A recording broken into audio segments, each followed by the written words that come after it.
నా parent teacher మీటింగ్కి ఏనాడు గౌరవ ముఖ్యమంత్రి గారు రాలేదు. అలాంటిది మీ పేరెంట్ టీచర్ మీటింగ్కి గౌరవ ముఖ్యమంత్రి గారు హాజరయ్యారు.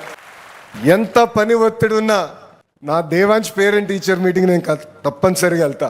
అన్ని పనులు మానుకుని వెళ్తాను. ఎందుకంటే పిల్లల్ని పైకి తీసుకురావాలని బాధ్యత కేవలం ప్రభుత్వందే కాదు, ఇక్కడున్న తల్లిదండ్రులపైన కూడా బాధ్యత ఉంది. అందరం కలిసికట్టుగా మాణిక్యాలని తయారు చేయాలి. మా నాన్నగారు ఎప్పుడు నా స్కూల్కి రాలేదు పేరెంట్స్ టీచర్ మీటింగ్కి, మీకోసమే జీవితాన్ని అంకితం చేశాను అంటాడు. ఈయన మాట్లాడతాడు, అరే బాబు ఇవన్నీ మీరేం చేశారు, చదువుని ఎంత నాశనం చేశారు. మీరు వచ్చిన తర్వాత ట్యాబులు బీకేశారు, పిల్లలకి నాణ్యమైన విద్యను అందించేదానికి పాడు చేశారు, ఇంగ్లీష్ మీడియం పాడు చేశారు.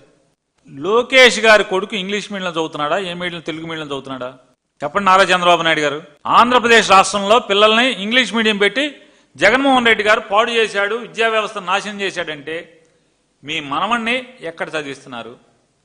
మీ ఎమ్మెల్యేల పిల్లలందరూ ఎక్కడ చదువుతున్నారు? గుండెల మీద చేసుకు చెప్పండి. ఎవడైనా ఒక్క ఎమ్మెల్యే కొడుకు ఎవరైనా ప్రభుత్వ పాఠశాలలో తెలుగు మీడియంలో ఇవ్వడం చదువుతున్నాడా? చదవట్లేదు కదా. మీ ఇంట్లో చదవరు, మీ దగ్గర పనిచేసే వాళ్ళ ఇంట్లో చదవరు, మీ ఎమ్మెల్యేలు చదవరు, మీ మంత్రుల పిల్లలు చదవరు, మీ మంత్రుల మనవాళ్ళు చదవరు. నాశనం చేసింది ఎవరు? ఎందుకు నాశనం చేశారు? ఒకటే అర్థమవుతుంది, అంటే పేదవాళ్ళ పిల్లలు బాగా చదువుకుని వాళ్ళు ఎక్కడికో ఎగిరిపోతే పెత్తందారుల ఇళ్లలో పనిచేయటానికి మనుషులు దొరకరనేటువంటి తప్పుడు ఆలోచనతో తప్పితే మీ ప్రభుత్వం ఎందుకు విద్యా వ్యవస్థలో ఇంగ్లీష్ మీడియం తీసేసింది? వాళ్ళకి నాణ్యమైన విద్యను ఎందుకు అందించట్లేదు? నవీన విద్య ఎందుకు అందించట్లేదు?